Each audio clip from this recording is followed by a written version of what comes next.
Age 25, I was behind on my bills and my promises to my family and wondering where to go from there, and I had a chance to meet a very wealthy man. His name was Mr. Schoaf, Mr. Earl Schoaf. And my good fortune was he invited me to go to work for him. And I spent the next 5 years in his employ. And then, unfortunately, he died at age 49.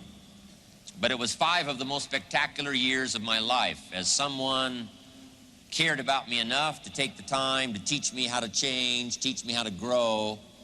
And that's where I first started hearing that language that I've become sort of famous for things to change, you've got to change. I started hearing that at age 25.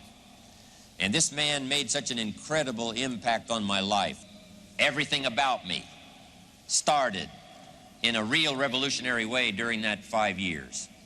And I wish that man was still alive today. I'd be giving him a lot of credit for me having arrived here to have a chance to spend this weekend with all of you.